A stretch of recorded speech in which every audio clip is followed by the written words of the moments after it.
सबसे पहले आपको दिखाता हूं नेपाल के हालात। काठमांडू की ये तस्वीरें शाम करीब 4 बजे की हैं। आसमान में हर तरफ धुआं ही धुआं दिख रहा है। नेपाल के पार्लियामेंट को आग के हवाले करने के बाद प्रदर्शनकारी जीत का जश्न मना रहे हैं। प्रधानमंत्री केपी शर्मा ओली के इस्तीफे की खबर आ चुकी थी। प्रधानमंत्री के दफ्तर को आग के हवाले किया जा चुका था।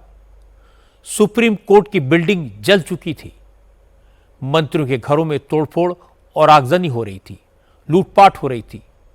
प्रदर्शनकारियों पर लगाम लगाने वाला कोई नहीं था, क्योंकि सेना पीछे हट चुकी थी, पुलिस गायब थी, प्रधानमंत्री पद छोड़ चुके थे, मंत्री अपनी जान बचाकर भाग रहे थे।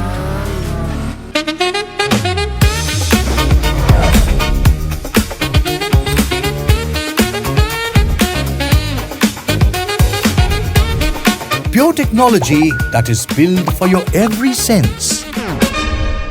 Acer Pure from Acer. हर तरफ भीड़ का राज था, अराजकता थी।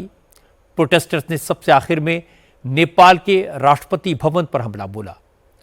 हालांकि प्रदर्शनकारी काठमांडू में राष्ट्रपति रामचंद्र पौडेल के निजी आवास को तो दोपहर के वक्त ही तहस नहस कर चुके थे, लेकिन राष्ट्रपति के सरकारी आवास प्रेसिडेंट हाउस पर सेना का पहरा था।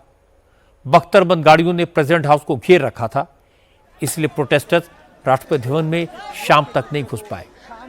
लेकिन शाम करीब 4 बजे सेना पीछे हटी, प्रोटेस्टर्स आगे बढ़े और राष्ट्रपति भवन पर धावा बोल दिया। राष्ट्रपति भवन की इन तस्वीरों के साथ ही नेपाल में तख्ता पलट का काम पूरा हो गया। नेपाल में स्थिति बहुत खराब है, लेकिन हमारे संवाददाता टी राघवन और वीडियो जर्नलिस्ट किरण कुमार ने बहुत हिम्मत दिखाई। हिंसा पर उतारू प्रोटेस्टर के बीच राष्ट्रपति भवन के प्रेमाइसेस में इंडिया टीवी का कैमरा पहुंचा। जो तस्वीरें आप देख रहे हैं ये सिर्फ इंडिया टीवी के पास हैं, क्योंकि जिस वक्त काठमांडू में राष्ट्रपति भवन पर प्रदर्शनकारियों ने हमला बोला, उस वक्त सिर्फ हमारा कैमरामैन मौजूद था। टी राघवन ने बताया कि काठमांडू के न्यू बानेश्वर इलाके में बनी यह भव्य इमारत नेपाल में पावर की सिंबल थी, लेकिन जेन जी मूवमेंट के नाम पर सड़कों पर निकले हजारों नौजवानों ने 36 घंटे में नेपाल में सत्ता से जुड़ी हर जगह को बर्बाद कर दिया। आज काठमांडू में जो हुआ उसने श्रीलंका और बांग्लादेश में हुए तख्ता पलट की तस्वीरों की याद दिला दी।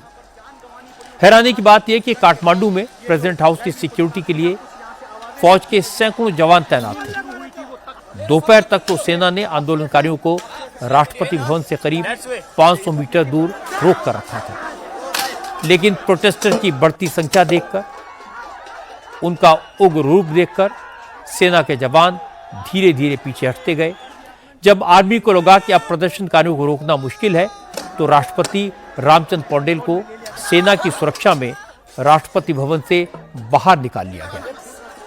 इसके कुछ ही देर बाद आंदोलनकारियों की भीड़ प्रेसिडेंट हाउस में घुस गई। पहले लॉन में रखे गमले तोड़े गए, फिर खिड़कियों के कांच तोड़े गए। इसके बाद प्रोटेस्टर्स प्रेसिडेंट हाउस में अंदर घुस गए। ज्यादातर सामान लूट लिया गया, जिसके हाथ जो पड़ा वो उसे उठाकर ले आया और फिर आग लगा दी गई। टी राघवन और किरण कुमार ने काठमांडू में हुई इस हिंसा को अपनी आंखों से देखा। राघवन ने जो रिपोर्ट भेजी है उसे देखकर आपको अंदाजा लगेगा कि आज काठमांडू में किस तरह के हालात रहे होंगे, वहां सिचुएशन कितनी खतरनाक हो गई है। और आप देखिए राष्ट्रपति भवन के अंदर की सीधी तस्वीरें जो इंडिया टीवी आप तक पहुंचा रहा है। जो बिल्डिंग का पहला माला है उसको किस तरह से आग के हवाले यहाँ पर कर दिया गया है। इस वजह से यहाँ पर अब ये बिल्डिंग जो है पूरी तरह से सिक्योर नहीं रह गई है, ऐसा लगता है। लगातार देखिए जो तस्वीरें हैं आपको, जिस तरह से राष्ट्रपति भवन के अंदर से सोफे जो हैं उसको देखिए किस तरह से बाहर लेकर आया गया है और उसको यहाँ पर तहस नहस किया जा रहा है। इस ये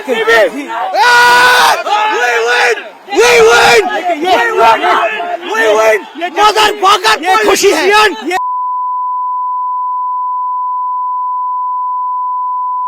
ये युवा शक्ति की जीत है, ये युवा शक्ति की जीत है, ये करप्शन के खिलाफ जो लड़ाई यहाँ पर छेड़ी गई थी उसकी जीत है। और देखिए आप किस तरह से पूरे के पूरे राष्ट्रपति भवन को यहाँ पर आग के हवाले कर दिया गया है।